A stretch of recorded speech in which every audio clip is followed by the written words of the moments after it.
오늘 우리는 스탈린그라드로 갑니다. 독일군에 밀리던 소련군이 드디어 역전승을 거두면서 동시에 동부전선 분위기도 대반전이 되죠. 주드로가 나왔던 영화 에너미 앳 더 게이트에서 스탈린그라드 전투를 접한 분들이 많으실 겁니다. 우리가 근데 이 스탈린그라드 전투를 분석하면서 한 가지 찾아낸 게 있는데, 현장에 있었던 한 병사의 일기장을 찾았어요. 그 일기장에 써있는 구절구절이 정말 눈물 없이는 들을 수 없는 그런 처절한 생의 기록으로 남아있는데, 그 일기장의 내용을 중간중간에 소개시켜드리면서 스탈린그라드 전체의 시스템적인 움직임, 그것과 동시에 그 현장의 참혹함, 생생함 같이 한번 여러분과 함께 나눠보도록 하겠습니다.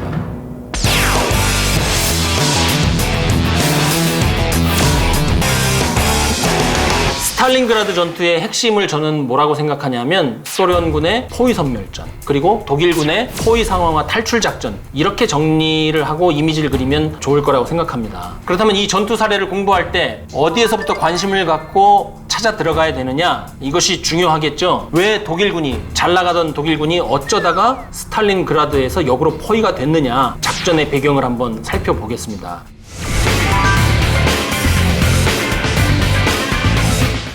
1941년으로 거슬러 올라가야 되는데요. 소련을 침공한 독일군이 1941년 12월에 정말 상상도 하지 못했던 추운 겨울을 맞이하죠. 몇 도였을 것 같아요? 기록에 의하면 영하 42도래요. 대한민국 역대 최저 기온이 경기도 양평에서 1981년에 영하 32.6도까지 내려갔대요. 철원은 2001년도에 영하 29.2도까지 떨어진 것이 최저 기온이라고 합니다. 그러니까 영하 42도라고 하는 것은 말도 안 되는 무시무시한 추위인 거예요. 그러니까 우리가 시베리아 동장군이라고 하는 거죠. 독일군은 최초 공격의 템포를 잃고 이 추위에 벌벌 떨면서 열악한 보급으로 인해서 쫄쫄 굶으면서 공격을 했던 거예요. 사기가 당연히 떨어졌겠죠. 그리고 때마침 소련의 반격이 시작되었고, 독일군이 이곳저곳에서 패배하기 시작하는 것이죠. 그리고 거의 모스크바를 눈앞에 두고 후퇴를 하게 되는 것이고요. 그리고 이제 해가 지나서 1942년이 되고 봄이 되었을 때 독일군이 심기일전을 해서 다시 총공세로 전환을 하려고 하죠. 독일군 지휘부는 이때 결정적인 목표인 모스크바에 모든 전력을 집중하자, 이렇게 건의를 합니다. 그런데 히틀러가 여기서 또 사고를 쳐요. 모스크바의 공세를 집중해도 지금 모자랄 판에 전력을 분산을 해서 예비대까지 몰아줘가지고 그냥 남쪽의 우크라이나 쪽으로 공격을 하자, 이렇게 지침을 하달을 합니다. 이것을 1942년 하계 공세라고도 하고 청색 작전이라고 하며, 사후에 뭐라고 하냐면 이것을 카프카스 전역이라고 하죠. 히틀러가 그러면 왜 이곳을 공격하려고 했느냐, 이것을 우리는 생각해 봐야 되는데, 이유는 많고 다양합니다. 하지만 가장 본질적인 문제는 뭐냐, 1942년 하계 공세의 공격 방향을 히틀러가 정했다는 겁니다. 이 자체가 문제죠. 아무리 생각해봐도 전략적으로, 작전적으로 히틀러가 독일 그 장군들보다 전문가입니까? 그렇지 않은데 히틀러가 전략 지침을 내려서 장군들의 반대를 무릅쓰고 모스크바로 안 가고 남부 우크라이나 쪽으로 공격했다는 그 자체가 문제의 시발점인 거예요. 어쨌든지 간에 표면적으로는 독일군은 우크라이나 남부의 복창지대, 카프카스 유전지대를 독일군이 점령함으로써 이곳을 물자 보급기지로 삼고 동시에 소련군의 작전 지속 능력을 저하시키는 것이 독일군 작전의 목표다, 이렇게 정해진 겁니다. 그래서 우리가 잘 알고 있다시피 멀쩡한 남부 집단군을 둘로 나누죠. 그래서 A 집단군 폰 클라이스트 장군이 지휘를 하고, B 집단군 폰 바익스 장군이 지휘를 해서 하나는 카프카스 쪽으로, 하나는 스탈린그라드 쪽으로 가는 겁니다. 그리고 히틀러가 이 스탈린그라드로 가는 독일 부대에 전력을 추가 할당하죠. 그리고 공격 개시 일자를 1942년 7월 정도로 대충 정해놓고 독일군이 공세로 전환할 준비를 하고 있었죠. 그런데 공교롭게도 먼저 선빵을 날린 것이 소련군입니다. 1942년 5월에 소련군이 스탈린그라드 전선군 방어하던 부대의 일부를 빼내서 편성을 해서 75만 명으로 5월 공세를 해버리는 거예요. 그렇게 되니까 일단 독일군은 공격하려고 했는데 소련군이 먼저 선빵을 날리니까 기동방어라는 것을 하는데, 기동방어라는 것은 좀 더 공격 쪽에 밸런스를 맞춘 것이죠. 이 독일군의 기동방어에 정말 소련군이 크게 당합니다. 소련군 전사상자가 무려 27만 명이 발생을 해요. 그래서 소련군이 5월 공세를 완전히 말아먹고 볼가강 서안 쪽으로 이동을 해서 방어 태세를 갖추죠. 그리고 이제 부대를 재조직합니다. 부대를 재조직을 해서 62군을 편성을 하고, 부족한 병력은 64군 쪽으로부터 보충을 받아가지고 형성된 부대가 스탈린그라드 방어군이다, 이렇게 생각을 하시면 됩니다. 이 시점에서 독일군은 거의 축제 분위기였어요. 이 축제 분위기가 어땠느냐 이것을 살펴보려면 병사들이 쓴 일기를 보면 잘 나타나 있는데 윌리엄 호프만이라는 병사가 쓴 일기가 굉장히 유명해요. 거기에 뭐라고 써 있냐면 1942년 7월 29일 일기에 이렇게 써 있어요. 중대장님 왈, 소련 군대가 완전히 붕괴됐다고 한다. 더 버티지 못할 것이라고 했다. 볼가강과 스탈린그라드 점령 어렵지 않아. 총통께서는 적의 약점을 다 알고 계셔. 곧 승리. 이렇게 일기장에 써놨어요. 축제 분위기죠. 그리고 8월 2일에 또 일기를 쓰는데 이렇게 써 있어요. 와, 정말 소련 땅은 어쩜 이렇게 넓을까? 또 이렇게 풍요롭다. 너무나 풍요롭구나. 총통께서는 이 전쟁을 성공적으로 끝내실 거라고 나는 믿어. 승리를 곧 할 것처럼 나와 있는 거죠. 그런데 이런 열정적인 승리의 확신, 축제 같은 분위기가 일주일 만에 완전히 바뀝니다. 이 일기장이 고통과 두려움으로 가득 차요. 제일 먼저 독일군에게 큰 피해와 고통을 안겨줬던 것이 무엇이냐면 바로 카츄샤입니다. 소련군 다련장포죠. 이게 얼마나 엄청난 위력을 갖고 있는지 우리는 압니다. 근데 우리 중에 카츄샤에 맞아본 분 계세요? 없죠. 바로 옆에 그 카츄사 포탄이 떨어진 거를 본 사람 있어요? 없잖아요. 근데 호프만은 바로 이걸 현장에서 느꼈다니까요. 8월 12일 어제 소련군 카츄샤와 전차가 공격을 해와서 연대의 진격이 멈췄다. 볼가강이 저 눈앞에 보이는데 불과 화염을 인해서 우리는 건너가지 못하고 있다. 아침부터 카츄샤가 떨어져서 1개 중대에 27명이 한꺼번에 죽고 50명이 부상을 입었다. 이건 전멸이죠.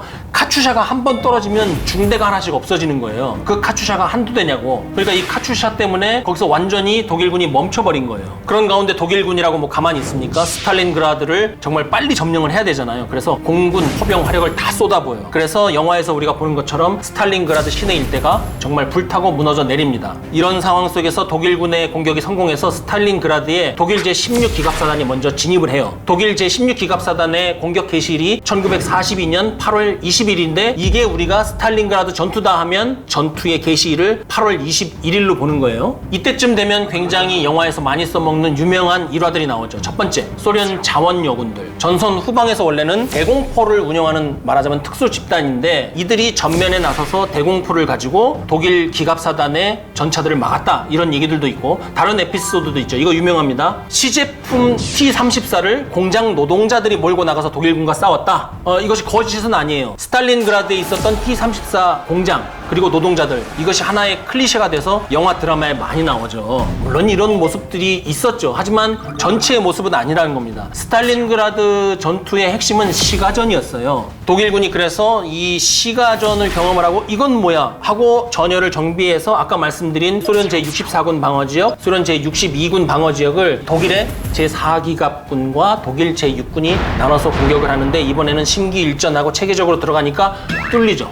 그런데 이 돌파구가 우리가 일반적으로 알고 있는 그 야지, 평원, 산에서 벌리는 그 돌파구랑은 달라요. 돌파구가 제 역할을 못해요. 왜냐하면 시가전이라는 것은 일반적인 선형 공방과 달리 점단위, 격자 단위로 교전이 이루어져요. 그러니까 상호 연결이나 지원이 안 되는 거죠. 그렇기 때문에 공격하는 쪽으로서는 돌파를 통한 기세 유지가 어려워요. 또 복잡한 도심의 구조상 방어하는 사람을 완전히 소탕할 수가 없어요. 그래서 방어선이 붕괴되긴 했지만 돌파구도 동시에 쓸모 없어지고 이것이 엎치락뒤치락하는 전형적인 도시지역 작전이 이 스탈린그라드에서 벌어지는 겁니다. 이렇게만 설명드리면 조금 부족한 측면이 있어요. 이 실제 시가전 안에 있었던 장병들이 어떻게 느꼈는가 이걸 좀 봐야 되겠죠. 아까 말씀드린 호프만이 9월달 일기에 써놔요. 9월 26일 호프만의 일기. 당신은 러시아인들을 볼 수 없다. 그러나 그들은 어디에나 있다. 그들은 집과 창고 등등 어디에나 있고 어디에서든 우리를 향해 총을 쏜다. 바바리안들은 이게 이제 러시아인들 얘기하는 거죠. 바바리안들은 깽단의 방법을 우리에게 사용하고 있어.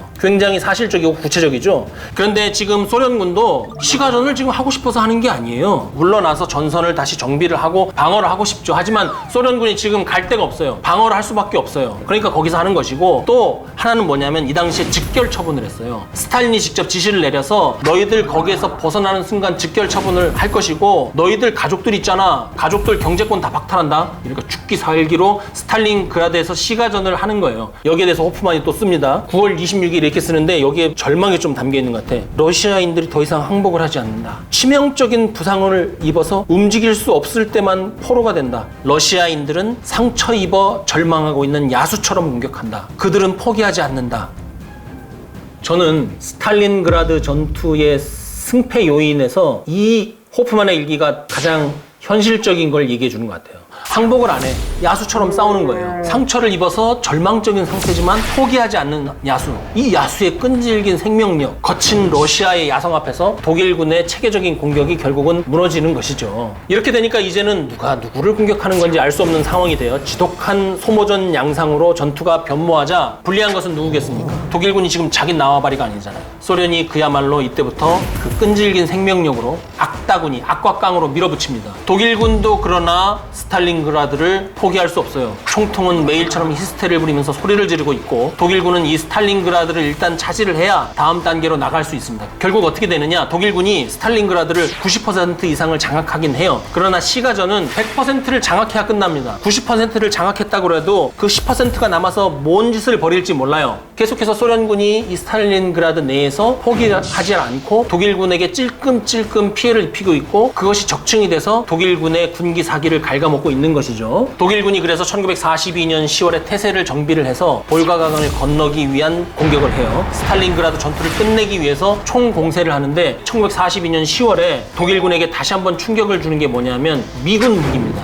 미군의 무기와 장비는 1943년부터 소련군에 그야말로 쏟아지기 시작하지만 실제 전투에 기묘한 무기들은 1942년 10월부터 이렇게 들어왔어요. 이걸 또 우리 호프만 병사가 보고 일기에 너무나 잘 써요. 러시아인들이 톰슨 기관단총을 들고 나오기 시작했다. 세상에 저걸 어디서 났단 말인가. 러시아인들이 깽단이 쓰는 그 미국의 톰슨 기관단총을 들고 갈겨대기 시작하니 얼마나 놀랬겠냐고요. 10월 22일 일기에 뭐라고 쓰냐면 더 이상 공격이 먹히지 않는다. 부대의 피해가 크다. 3달 전만 해도 우리가 승리의 즐거움 대신 이 고문과 희생을 견뎌야 할 것이라고는 상상도 하지 못했다. 병사들은 스탈린그라드를 거대한 무덤이라고 부르고 있다. 가벼운 부상을 입은 자들은 행운이다. 그러면 집에 갈 수 있을 테니. 1942년 10월은 우리가 작전적으로 이렇게 얘기하죠. 공세 종말점에 독일군이 도달했다. 공격하던 부대의 전투력이 저하돼서 더 이상 공세적을 할 수 없는 지점이 공세 종말점이죠. 그러면 공세 종말점이 방어하는 입장에서는 뭐가 됩니까? 공세 이전의 기회가 되죠.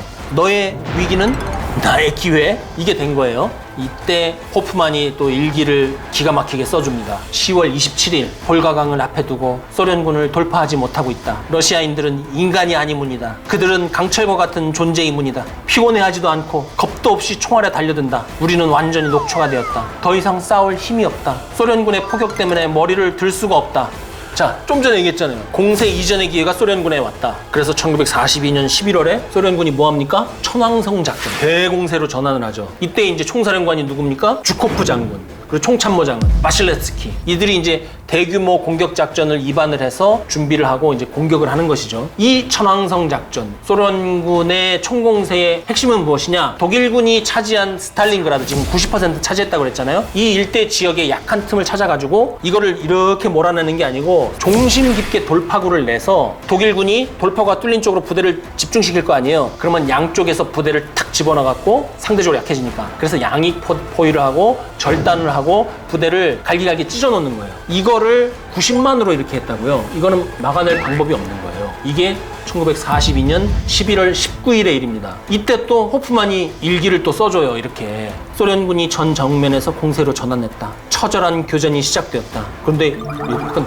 돌았나 봐. 이렇게 써요. 자, 그래, 저기 볼가강이 있다. 승리와 집으로의 조기복귀가 눈앞이다. 가족이 기다린다. 그 다음에 이렇게 써요. 우리는 분명히 가족을 보게 될 거야. 좀 이상하죠? 근데 그 다음 줄이 핵심이에요. 다음 생에서 말이야. 완전히 이젠 포기한 거야. 유체이탈 화법을 쓰는 거예요. 완전히 이젠 정신이 없어.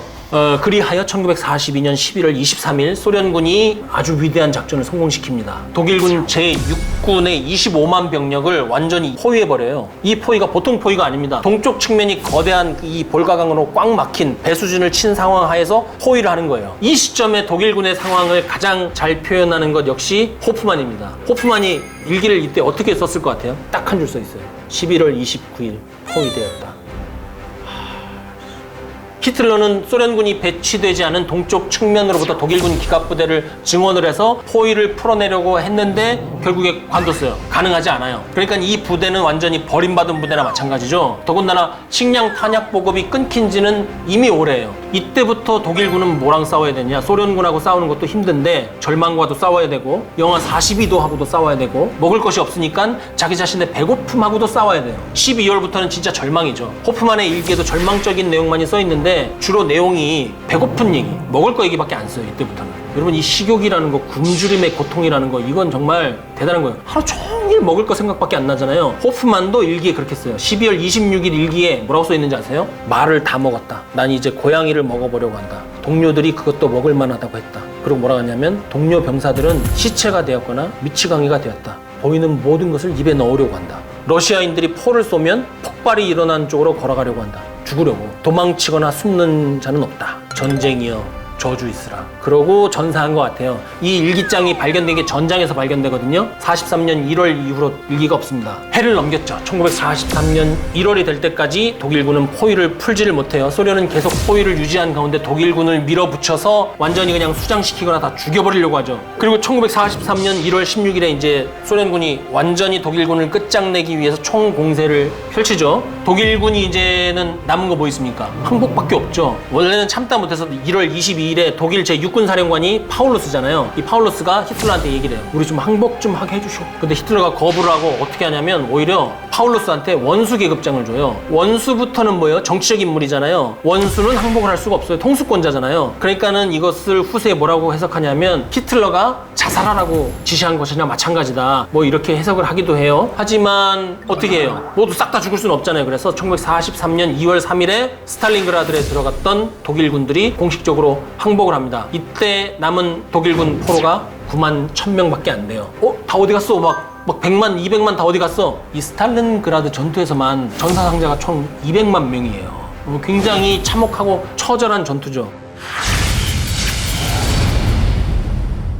여기서 한 가지 짚고 넘어갈 게 있는데 우리가 독소전쟁이나 태평양전쟁을 좋아하고 그 내용에 굉장히 흥미로워합니다. 스케일이 일단 크니까. 그것이 왜 독소전쟁하고 태평양전쟁에서만 가능했을까요? 다른 데서 안 그렇고. 독일, 소련, 일본이 전체주의 국가고 독재 국가이기 때문입니다. 전체주의 국가와 독재 국가는 승리를 위해서 도시, 문화재, 인간의 생명 이런 것을 고려하지 않아요. 승리만을 위해서 간단 말이죠. 그렇기 때문에 우리가 독소전이나 태평양 전쟁을 읽을 때 거기에서 느끼는 흥분, 거기에서 느끼는 흥미로움 이것을 상당히 돌아볼 필요가 있어요. 거기서 얻을 것은 다시는 이런 일이 있으면 안 된다는 교훈이지 와 거기서 막 들어갔고 중심 돌파해갖고 100만 명이 죽고 200만 명의 전사상 난 이 태도는 안 된다는 것이죠. 이것은 분명히 우리가 짚고 넘어가야 됩니다. 스탈린그라드 전투 간단히 정리할 필요는 있을 것 같아요. 첫 번째 교훈, 추위 앞에 장사 없다. 스탈린그라드 전투의 1등 공신은 러시아의 겨울입니다. 독일군의 전투력이 이 추위 때문에 반 이하로 떨어졌을 거예요. 내가 그건 소련군도 마찬가지 아니야 이렇게 할 수 있을 텐데 앉아서 방어하는 쪽과 움직이면서 공격하는 쪽은 그 차원이 다르죠. 두 번째, 다 먹고 살자고 하는 짓이다. 10월부터 독일군의 기동 속도가 급격히 둔화된 것은 소련군이 적절히 템포를 차단했기 때문이다. 시가전을 잘했기 때문이다. 이런 것이 있지만 어쨌든 병사들의 관점에서 봤을 때 핵심은 못 먹어서 배고파서 못 움직인 겁니다. 단식 해보신 분들, 다이어트 심하게 해보신 분들, 분들 얘기하는데 제 얘기입니다만 알잖아요. 배고프면 손가락 움직일 힘도 없다고 하잖아요. 먹는 거 앞에선 장사 없다. 세 번째, 우리 왔다리 갔다리 좀 하지 말자. 이건 이제 리더들이 명심해야 될 얘기입니다. 애초에 1941년 6월 22일 독일군이 소련을 공격했을 때 군 지휘부가 뭐라고 그랬어요? 모스크바로 갑시다. 근데 이걸 누가 바꿔버렸어요? 히틀러가 이거를 레닌그라드로 갔다가 우크라이나로 갔다가 300, 400, 500 몇 킬로미터야? 그 작전 다 거기서 망친 거예요. 거기서 독일군의 그 선택과 집중이 완전히 흐트러져 버린 거라고요. 여기에서 사실은 이미 히틀러가 입방정 떨 때부터 소련군의 주도권을 빼앗긴 것이다. 스탈린그라드 전투가 독일과 소련의 전세가 역전된 결정적인 전투다 이렇게 얘기를 하기도 하고 그러나 이제 기세가 전환됐다고 해서 전쟁이 끝나는 건 아니잖아요. 완전히 독일군이 작살난 것은 쿠르스크 전투다 이렇게 또 얘기를 해요. 쿠르스크 전투는 뒤에 또 우리 하니까 기대해 주세요.